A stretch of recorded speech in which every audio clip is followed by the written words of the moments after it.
Hello friends, welcome to my channel. మీకు కనుక ఈ వీడియో నచ్చినట్లయితే తప్పకుండా లైక్ చేయండి.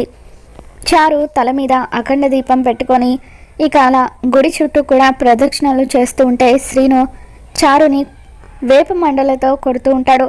ఇక ఉన్నట్టుండి చారు అఖండ దీపాన్ని కింద పడేస్తుంది. దాంతో పంతులు గారు ఇది అశుభం అని చెప్పి అంటూ ఉంటారు. దీపం వెలిగించక ముందే అఖండ జ్యోతి ఇలా నేలపాలైందంటే ఆ దేవుడికి మీ మీద అనుగ్రహం కలగట్లేదేమో, లేదంటే ఈ అమ్మాయి చేత పూజను జరిపించుకోవడం ఆ భగవంతుడికి ఇష్టం లేదేమో, మీరు ఏ ప్రాణం కాపాడాలని చెప్పి ఈ పూజను చేస్తున్నారో ఆ ప్రాణం నిలబడదనుకుంటా అని చెప్పి పంతులు గారు అనగానే ఇక అంతా కూడా చాలా బాధపడిపోతూ ఉంటారు. మరోవైపు రఘురామ్కి పసరు వైద్యం చేస్తున్న స్వామీజీ ఎంత వైద్యం చేస్తున్నా కూడా రఘురాంలో చలనం లేకపోవడంతో ఇక ఈయన బతకడం కష్టమే అని చెప్పి అంటూ ఉంటే, దయచేసి అలా అనకండి స్వామీజీ, మా అన్నయ్య బతకాలని శివరాం అంటూ ఉంటాడు. ఇక అప్పుడు స్వామీజీ, ఇప్పటి వరకు ఈయన గుండె ఇంకా కొట్టుకుంటుందంటే దానికి కారణం మీ అందరి ప్రేమ. ఈయనను కాటేసింది నాగుపాము. మీరు ఇక్కడికి తీసుకొచ్చేటప్పటికే విషం అంతా కూడా ఆయన శరీరం అంతా వ్యాపించింది.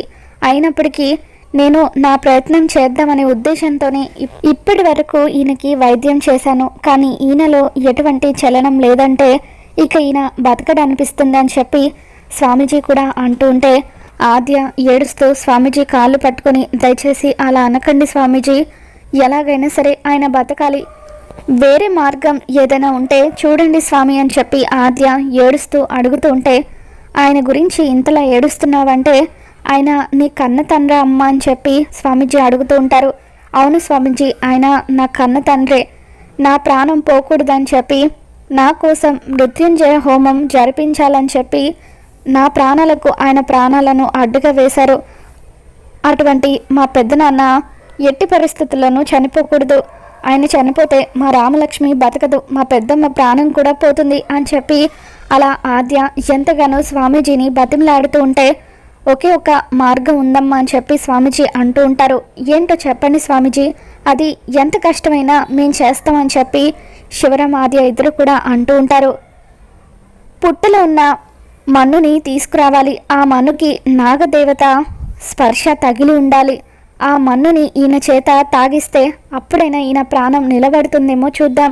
ఖచ్చితంగా జరుగుతుందని చెప్పలేము, కానీ ఆ భగవంతుడి దయ ఉంటే ఈయన ప్రాణాలు నిలబడొచ్చేమో అని చెప్పి మన ప్రయత్నం మనం చేద్దామని స్వామీజీ అంటూ ఉంటే, ఆ మన్నుని నేను తీసుకువస్తాను స్వామీజీ అని చెప్పి ఆద్య అక్కడి నుండి బయలుదేరి వెళ్తూ ఉంటే, శివరాం అమ్మ ఆద్య అంటూ ఆద్య వెనకాలే పరిగెత్తుకుంటూ వస్తూ ఉంటాడు.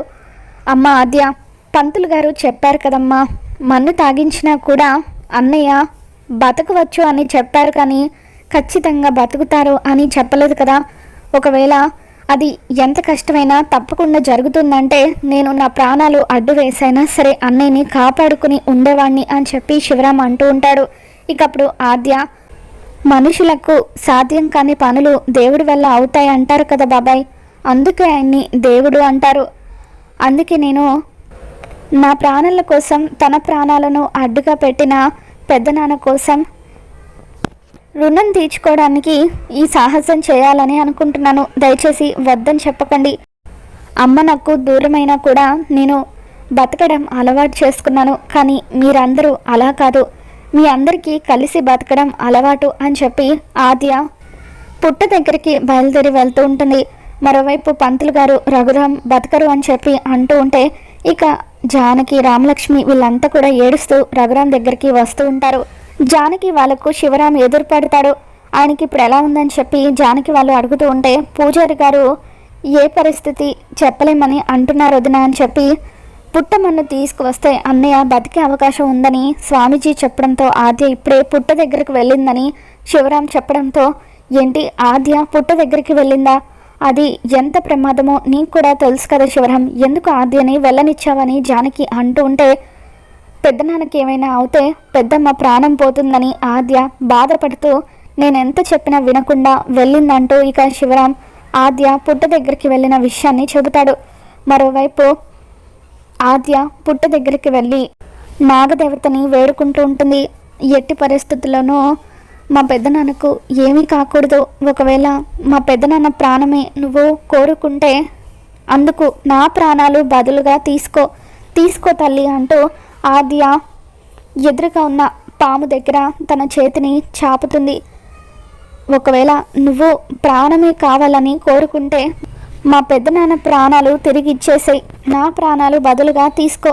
తండ్రి లేకపోతే మా రామలక్ష్మి బతకలేదు, మా పెద్దమ్మ ప్రాణం కూడా పోతుంది. అందరికీ పెద్ద దిక్కులాంటి మా పెద్దనాన్న బతకాలి అని చెప్పి అలా ఆద్య ఎంతగానో ఏడుస్తూ ఉంటుంది.